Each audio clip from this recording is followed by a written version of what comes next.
نن درله محترمو د شپږم محرم الحرام ډیره زیاته طاقتوره او ډیره زیاته عظیم الشانه وظیفه در کومه.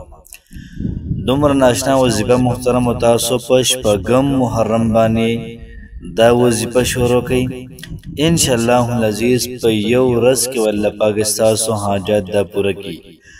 او زه تاسو سره وظیفه در کوم د حسبنا الله ونعم الوکیل. دا صرف تاسو په شپږم محرم الحرام باندې ووایئ. انشاءالله العزیز د رب نه امید ساتم الله پاک به ستاسو تمام حاجتونه پوره کړي، تمام پریشانی به الله پاک ختم کړي. څومره مسلې دي، څومره ټینشنز دي، الله پاک به ختم کړي. پرسکونه بهترینه زندگی دا به الله پاک درکړي تعالی چې تا یو پرې ویلي حسبنا الله الله پاک زما کافي دی. بس ستا لپاره د یو څیز به ضرورت نشته دی، بس الله پاک ستا لپاره کافي دی. محترم مسلمانانو تاسو دا وظیفه په دې ترتیب او په دې طریقه کار باندې وکړئ. انشاءالله العزیز کو د ورځې کوئ په یو ورځ کې به ستا حاجت پوره وي. کو تاسو د شپې کوئ نو په یوه شپه کې به الله پاک ستاسو تمام حاجتونه پوره کړي، مسایل به الله پاک ختم کړي. بسم الله الرحمن الرحیم. شروع کوم د ډیر زیات بخونکي او د ډیر زیات مهربان رب په نوم باندې. زه ګواهي ورکوم د دې خبرې چې د الله پاک علاوه د عبادت لایق بل څوک نشته. نبی کریم صلی الله علیه و آله وسلم د الله پاک بنده او د الله پاک رسول دی. نن چې محترم و زمونږ کوم وظیفه ده د محرم د شپږم تاریخ وظیفه ده. محرم ډیره زیاته ناشنا او ډیره زیاته د فضیلت والا میاشت محترم. دا میاشت د لمحې دا ضایع نه کوي. کوشش وکړئ په دې کې خپل حاجت په الله پاک باندې پوره کړئ. ډیره زیاته ناشنا وظیفه ده او لومبې دغه وظیفه محترمو ابراهیم علیه السلام کړې وه. ابراهیم علیه السلام خلکو اور ته ور واچو، فرشتې راغلې. ابراهیم علیه السلام ورته وایي چې چا راولېږلی؟ فرشتې ورته فرمایي چې پخپله راغلي وو. بیا ورته ابراهیم علیه السلام وایي ځئ لاړې شئ هغه رب غمایني حسبنا الله ونعم الوکیل. حسبنا الله ونعم الوکیل. الله پاک زموږ لپاره کافي دی. صحابه کرامو ته الله پاک په څلورمه سپاره کې شته دی. ورته یې ویلې خلکو چې ګوره مخکې ځای مو کافران دي. دی ویلې حسبنا الله ونعم الوکیل. ایمان صحیح شو فزادتهم ایمانا وقالوا حسبنا الله ونعم الوکیل. حسبنا الله ونعم الوکیل. الله پاک زموږ لپاره کافي دی. الله پاک زموږ لپاره کافي دی. او د چا لپاره چې محترم الله پاک کافي شي هغه نور څه غواړي. د چا لپاره چې الله پاک بس وي هغه نور څه غواړي. من کان لله کان الله له. څوک د الله پاک شو الله پاک د هغه شو. چې کله موږ وظایف کوو نو یو نیت پکې دا هم کوو چې الله پاکه خپل محبوبیت موږ له راکړي، یا الله پاکه خپل دوست موږ ساز کړي، خپل خلیل موږ ساز کړي. یو دعا پکې دا لازمن کوو چې الله پاکه موږ مستجاب دعوات کړي، الله پاکه زموږ حاجتونه پوره کړي، زموږ مشکلات ختم کړي.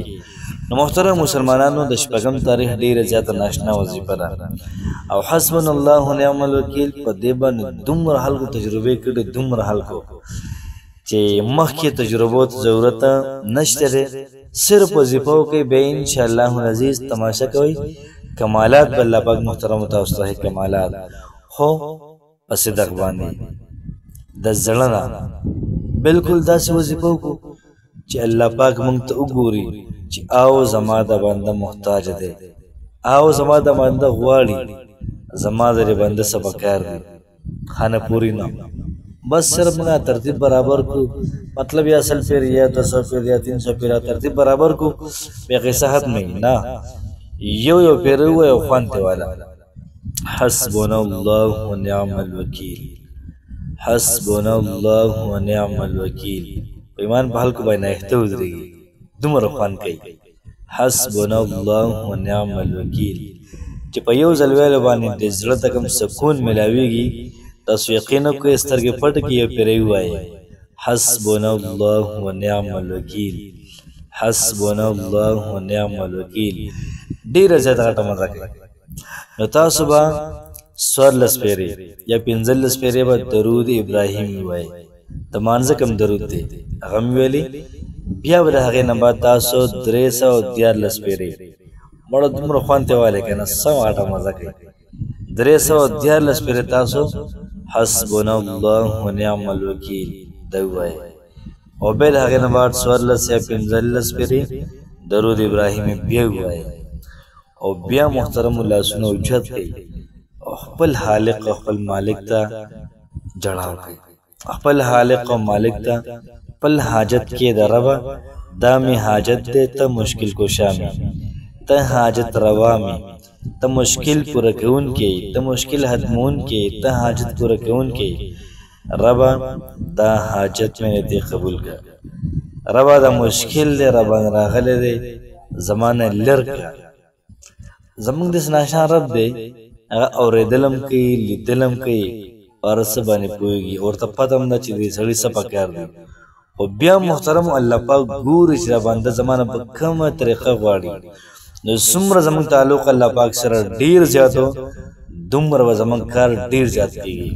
لکه څنګه MP که نه یا MNA یا وزیر اعظم یا AC یا DC هغه داسې وي که نه چې چا اوس تعلق سیوا وي نو د هغه کار لومبی کوي.